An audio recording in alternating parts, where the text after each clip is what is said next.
اور یہاں پنجاب کے سکولوں میں لڑکے اور لڑکیوں کا ڈانس مستقل طور پر کرایا جا رہا ہے، ان کو تعلیم دی جا رہی ہے۔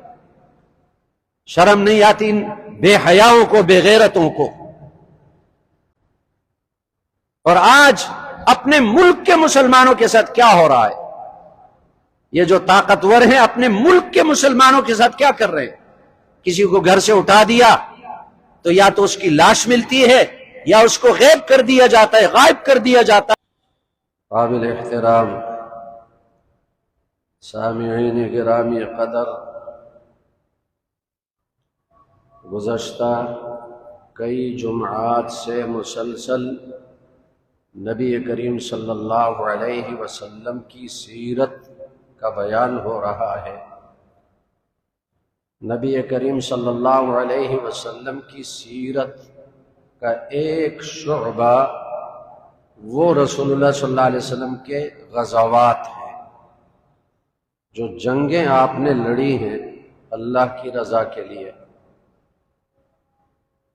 اور جو رسول اللہ صلی اللہ علیہ وسلم نے سفر کیے، یہ سیرت کا ایک شعبہ ہے۔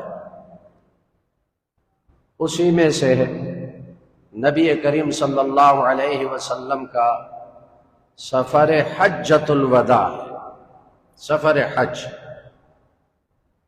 چونکہ یہ ذی قعدہ کا مہینہ ہے، اسی مہینے میں حجاج کرام حج کے لیے جاتے ہیں، اور اسی مہینے کے آخر میں نبی کریم صلی اللہ علیہ وسلم حج کے لیے تشریف لے گئے۔ تو نبی کریم صلی اللہ علیہ وسلم کے حج مبارک سے متعلق جو باتیں احادیث میں مذکور ہیں وہ آپ سے عرض کروں گا۔ حج کی فرضیت ہجرت کے 9ویں سال میں ہوئی، لیکن اس سال نبی کریم صلی اللہ علیہ وسلم خود حج کے لیے تشریف نہیں لے گئے، حج کے لیے جماعت تیار فرمائی، اور ابو بکر صدیق رضی اللہ عنہ کو اس جماعت کا امیر مقرر کیا، خود تشریف نہیں لے گئے۔ اس کی کئی وجوہات ہیں۔ ایک وجہ تو یہ ہے کہ زمانہ جاہلیت میں مشرکین نے مہینوں میں تبدیلی کر لی تھی، مہینوں کو آگے پیچھے کر لیا تھا۔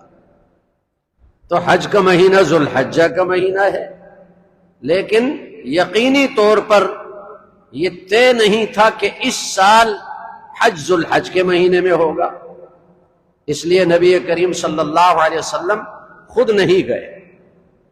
اور دوسری وجہ یہ تھی کہ اب تک مسلمان اور مشرکین سب مل کر حج ادا کرتے تھے، کوئی پابندی نہیں تھی، مشرکین بھی حج ادا کرتے تھے، بیت اللہ کا طواف کرتے تھے۔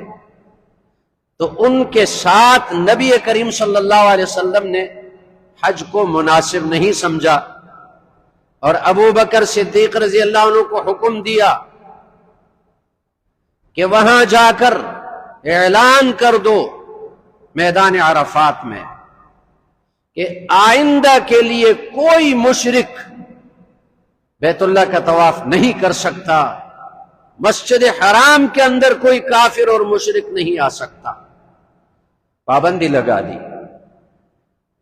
تو پھر اگلے سال ہجرت کے 10ویں سال نبی کریم صلی اللہ علیہ وسلم نے حج کی تیاری فرمائی، اور صحابہ کرام کے لیے بڑا خوشی کا موقع تھا کہ نبی کریم صلی اللہ علیہ وسلم کی صحبت میں، رفاقت میں حج ادا کریں گے۔ صحابہ نے تیاری کی اور سفر شروع ہوا 25 ذی قعدہ، یہ جو اسلامی مہینہ چل رہا ہے اس کے 25 تاریخ کو، ہجرت کے 10ویں سال، ہفتے کا دن تھا، اور نبی کریم صلی اللہ علیہ وسلم ظہر کی نماز کے بعد روانہ ہوئے مدینہ منورہ سے۔ اور صحابہ کی تعداد کتنی تھی؟ جو صحابہ نبی کریم صلی اللہ علیہ وسلم کے ساتھ مدینہ سے چلے تھے 40,000 ان کی تعداد تھی. اور پھر دوسرے ملکوں سے، مختلف ملکوں سے صحابہ آئے حج کے لیے، اور پھر تعداد 1,00,000 سے زیادہ ہو گئی. نبی کریم صلی اللہ علیہ وسلم نے سفر شروع فرمایا. آج کل حجاج کرام اللہ کا شکر نہیں ادا کرتے،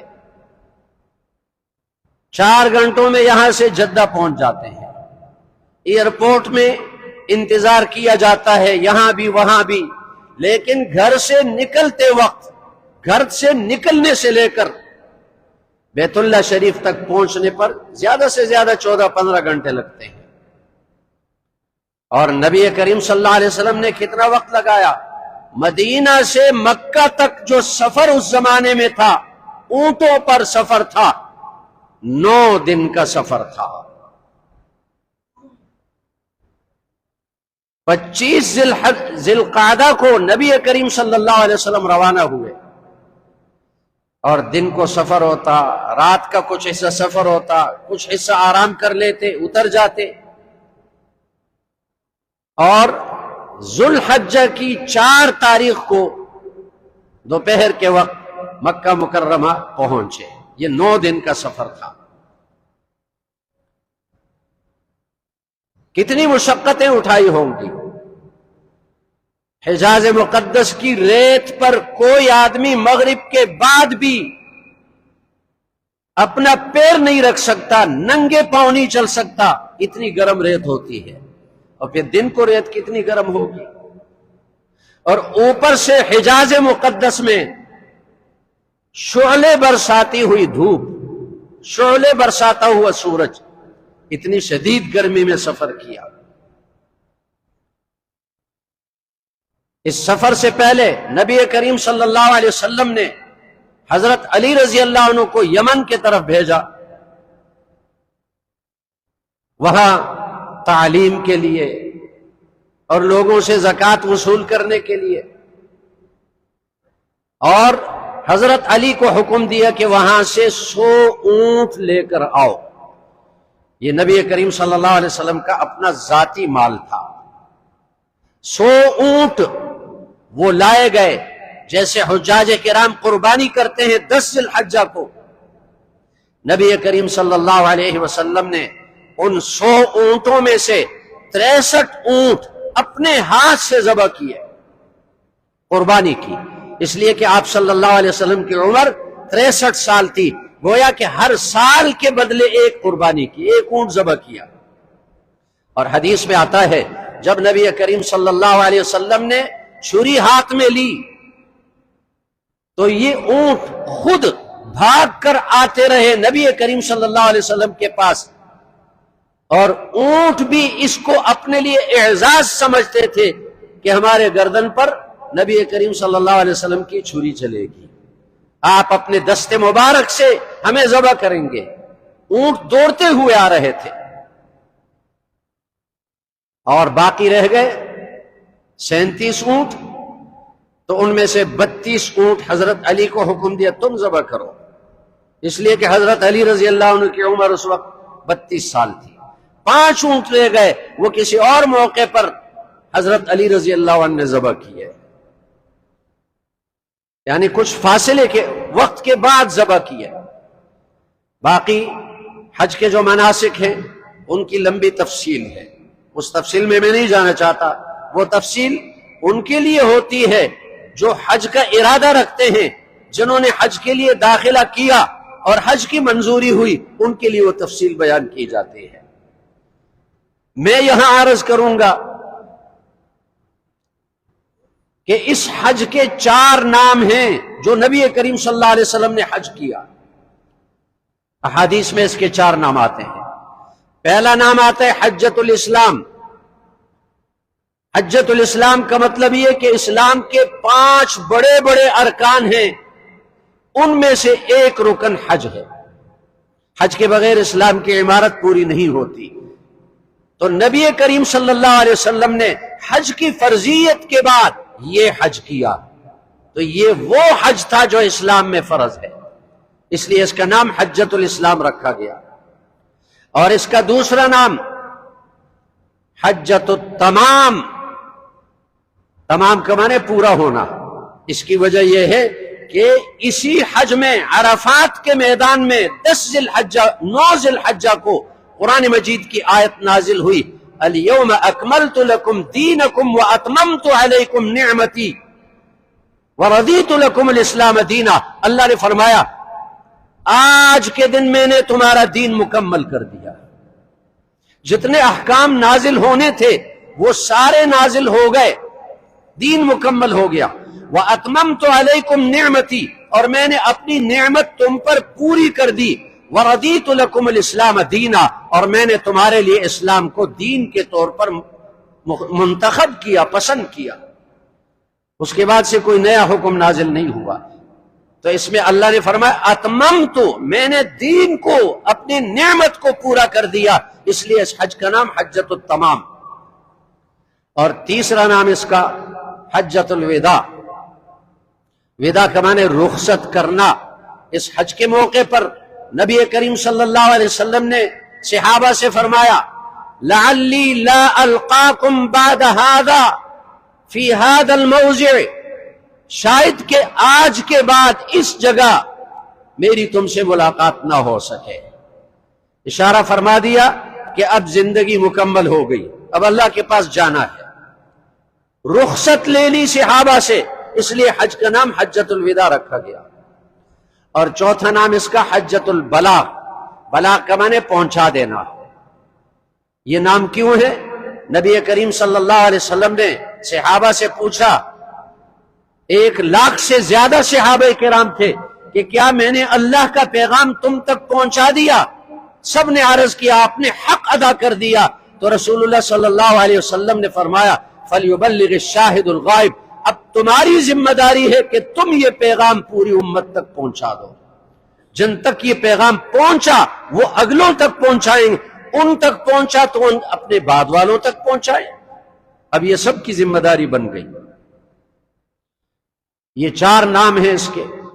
اب میں جو عرض کروں گا کہ 9 ذی الحجہ کو میدان عرفات میں نبی کریم صلی اللہ علیہ وسلم نے جو خطبہ ارشاد فرمایا، یہ خطبہ حج کے واجبات میں سے ہے۔ سارے حجاج کو وہاں جو حج کا امیر ہوتا ہے وہ خطبہ دیتا ہے۔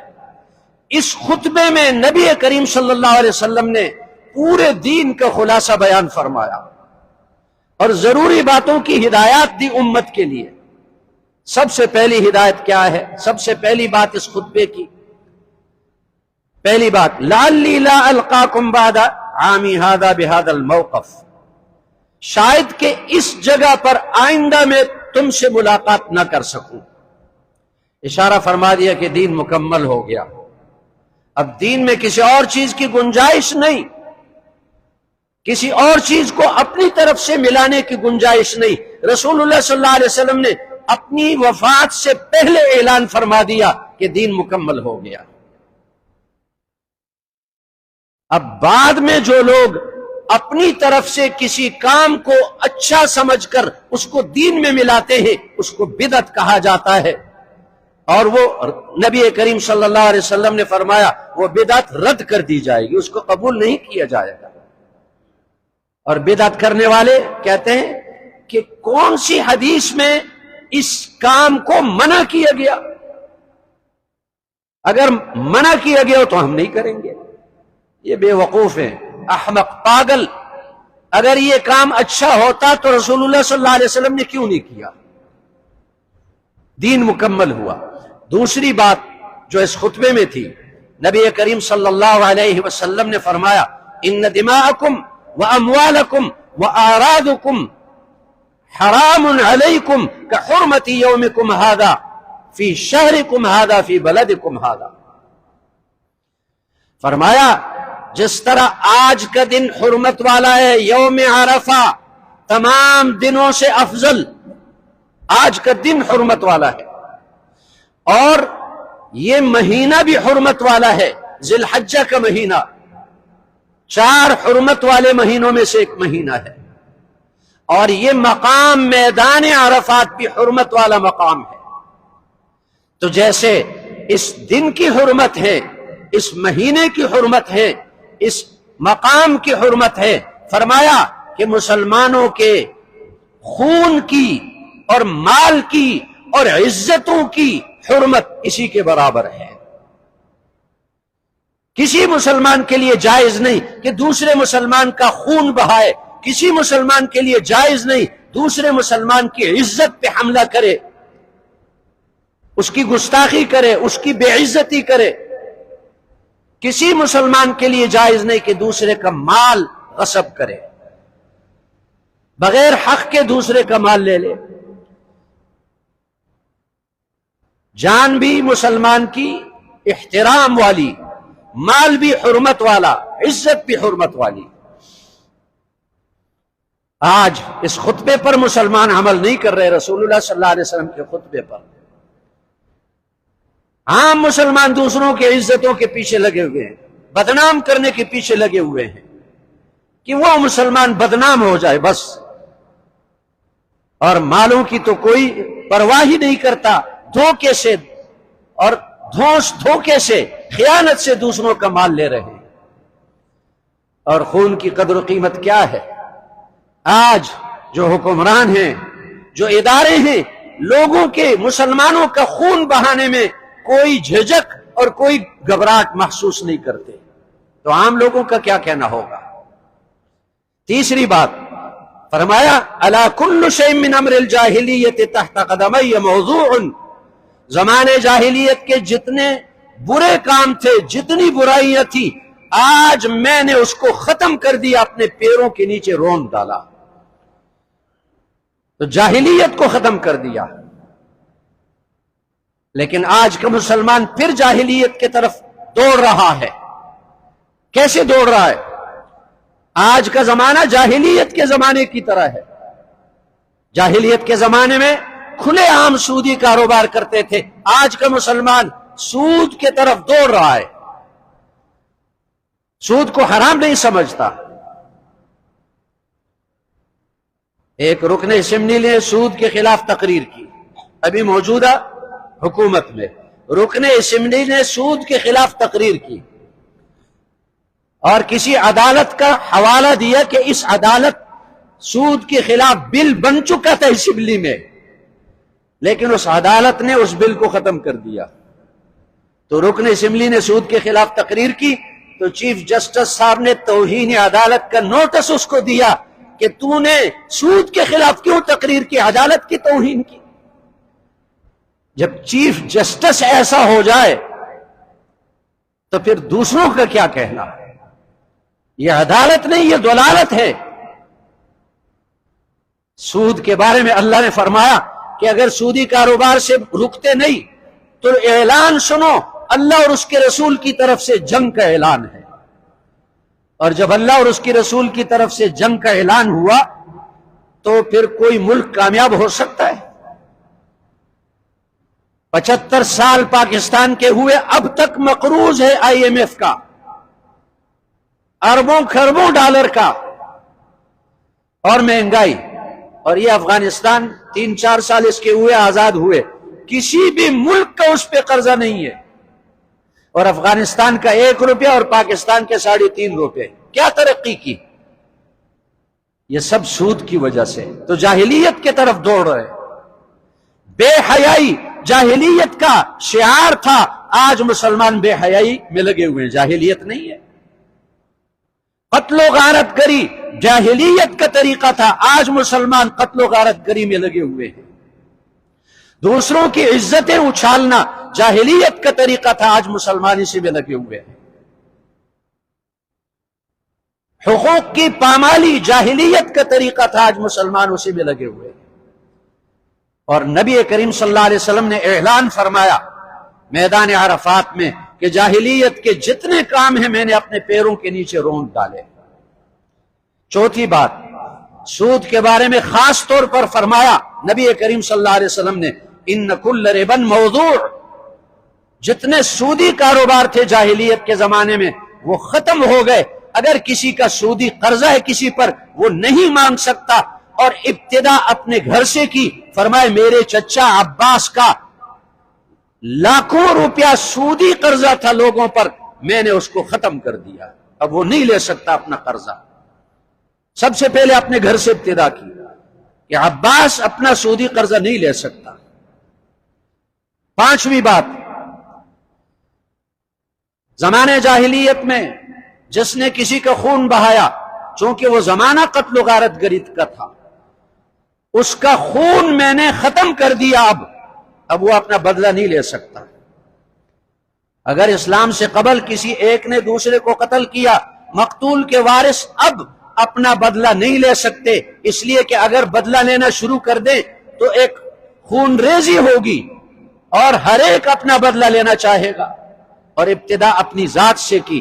فرمائے سب سے پہلے میرے گھر کا فرد ربیعہ ابن الحارث، اس کا بیٹا ابن ربیعہ، اس کو کسی نے قتل کیا جاہلیت میں، فرمایا اس کا خون میں نے معاف کر دیا، ختم کر دیا، اس لیے اپنے خون معاف کر دو۔ اور چھٹی بات فرمایا کہ شیطان نے اسلام کی طاقت کو دیکھا، اسلام کے رعب کو دیکھا، تو اب شیطان مایوس ہو چکا کہ جزیرت العرب کے اندر اب دوبارہ شیطان کی پوجا کبھی نہیں ہوگی۔ آج تک بلکہ قیامت تک جزیرت العرب میں، مکہ، مدینہ، حجاز، یمن، ان علاقوں میں بت پرستی نہیں ہوئی، شرک نہیں ہوا، قبر پرستی نہیں ہوئی، بتوں کی پوجا نہیں ہوئی۔ ساتویں بات فرمایا ان الزمان قد استدار كهيئته يوم خلق الله السماوات والارض، اللہ تعالیٰ نے جس دن آسمانوں اور زمینوں کو پیدا کیا اور مہینوں کی ترتیب مقرر کی، دنوں کی ترتیب مقرر کی، مشرکین نے اس میں رد و بدل کیا، اب زمانہ اپنے اصلی حالت پر آ چکا، اب اس میں کوئی رد و بدل نہیں کر سکتا۔ مشرکین چاہتے تو محرم کے مہینے کو سفر قرار دیتے، سفر کو محرم، ذوالحجہ کو محرم، محرم کو ذوالحجہ، فرمایا اب اس میں کوئی تبدیلی نہیں ہو سکتی۔ اور اسی کو اللہ نے قرآن میں فرمایا انما النسیء زیادۃ فی الکفر، یہ جو مہینوں کو آگے پیچھے کرنا ہے یہ کفر کے کاموں میں سے ہے، کفری عمل ہے۔ آٹھویں بات خاص طور پر عورتوں کے حقوق کے بارے میں فرمایا جس طرح تمہارے حقوق ہیں عورتوں پر، اسی طرح عورتوں کے حقوق ہیں تم پر۔ اور فرمایا تمہارا حق عورت پر کیا ہے، عورتوں پر، کہ وہ تمہارے بستر پر کسی اور کو نہ لائیں، تمہارے ہوتے ہوئے کسی اور کے ساتھ رابطے نہ کریں، یہ موبائل کے رابطے نہ کریں کسی کے ساتھ، یہ حق ہے مرد کا، اور اپنے اس حق ادا نہ کرنے پر وہ اپنی بیوی کو سزا دے سکتا ہے، مار سکتا ہے، پٹائی کر سکتا ہے۔ اور فرمایا کہ ان کا تم پر حق یہ ہے کہ تم ان کے ساتھ نرم اخلاق سے پیش آؤ۔ آج کے مسلمان بعض قوموں میں عورت حکمران بنتی ہے گھر کی اور وہ جو چاہے کرتی ہے، اور مرد اس کے پیچھے پیچھے اس کا بیگ پکڑ کر جاتا ہے بازار میں۔ یہ بھی اعتدال سے نکل گئے۔ اللہ نے فرمایا الرجال قوامون، مرد حکمران ہے۔ لیکن دوسری قوموں میں کیا ہے اس کے برعکس، بیویوں پر ظلم، بیویوں کی پٹائی، بیویوں کو مارنا، اس کا حق دبانا، اس کو سزا دینا، یہ بھی اپنا فرض چھوڑ رہے ہیں، یہ بھی اعتدال سے نکل گئے۔ اور نبی کریم صلی اللہ علیہ وسلم نے فرمایا فاستوصوا بہن خیرا، عورتوں کے بارے میں میں تمہیں وصیت کرتا ہوں خیر اور بھلائی کی، میری وصیت قبول کرو۔ آگے نویں بات یہ ارشاد فرمائی ترکت فیکم ما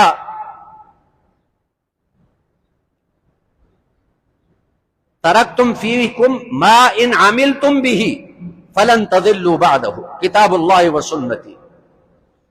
فرمایا میں دو چیزیں چھوڑ کر جا رہا ہوں تمہارے اندر، اگر تم ان دو پر عمل کرو گے تو کبھی گمراہ نہیں ہوگے، ایک قرآن اور دوسرا حدیث، قرآن اور سنت۔ آج کل کے یوٹیوب اور فیس بک کے دانشور ایسے نئے پیدا ہوئے ہیں کہ جو سمجھتے ہیں کہ جو کچھ ہے اللہ نے قرآن میں اتارا، قرآن کے علاوہ کسی چیز کی ہمیں ضرورت نہیں، اور ان کی لفاظی، ان کی خطابت، ان کے انداز بیان سے ہمارے نوجوان نسل متاثر ہو رہی ہے، اور وہ اپنے علماء سے کٹ رہے ہیں اور یوٹیوب کے ساتھ جڑ رہے ہیں، گمراہ ہو گئے۔ 10ویں بات یہ ارشاد فرمائی، ان کل مسلم اخ للمسلم، ہر مسلمان دوسرے مسلمان کا بھائی ہے، ہر مسلمان دوسرے مسلمان کا بھائی ہے۔ تو کوئی مسلمان دوسرے کے ساتھ وہ سلوک کرے جو اپنے بھائی کے ساتھ کرنا اس کا دل گوارا کرتا ہے، اپنے بھائی کو تکلیف نہیں دینا چاہتا، اپنے بھائی کا حق نہیں دبانا چاہتا، تو سارے مسلمان بھائی ہیں۔ نبی کریم صلی اللہ علیہ وسلم نے پوری دنیا کے مسلمانوں کی مثال بیان فرمائی، ایک جسم کی طرح ہیں، ایک جسم کی طرح ہیں۔ اگر ایک جسم میں سے کوئی انگلی بیمار ہو جائے تو پورا جسم رات کی بے خوابی اور تکلیف اور درد کی اذیت برداشت کرتا ہے۔ آج مسلمانوں کے ساتھ کیا ہو رہا ہے غزہ میں؟ لیکن ہمارے مسلمان یہاں کھیل کود میں لگے ہوئے ہیں، وہاں غزہ میں مسلمانوں پہ ظلم ہو رہا ہے، اور یہاں کھیلوں کے میدان سجائے جا رہے ہیں حکومت کی طرف سے، اور یہاں پنجاب کے سکولوں میں لڑکے اور لڑکیوں کا ڈانس مستقل طور پر کرایا جا رہا ہے، ان کو تعلیم دی جا رہی ہے۔ شرم نہیں آتی ان بے حیاؤں کو، بے غیرتوں کو؟ اور آج اپنے ملک کے مسلمانوں کے ساتھ کیا ہو رہا ہے؟ یہ جو طاقتور ہیں اپنے ملک کے مسلمانوں کے ساتھ کیا کر رہے ہیں؟ کسی کو گھر سے اٹھا دیا تو یا تو اس کی لاش ملتی ہے یا اس کو غائب کر دیا جاتا ہے، غائب کر دیا جاتا ہے، پتہ نہیں چلتا کہ وہ زندہ ہے یا مردہ ہے۔ میزائل پھینکتے ہیں مسلمانوں کے گھروں پر، مسلمانوں کے بچوں کو شہید کرتے ہیں۔ تو نبی کریم صلی اللہ علیہ وسلم کا خطبہ حجۃ الوداع پوری امت کے لیے اس میں رہنمائی ہے، ہدایت ہے۔ اگر امت اس پر عمل کرے تو کامیاب ہے، لیکن اگر اس پر ان میں سے کسی بات پر عمل نہیں کیا کبھی کامیاب نہیں ہو سکتے، کبھی ترقی نہیں کر سکتے۔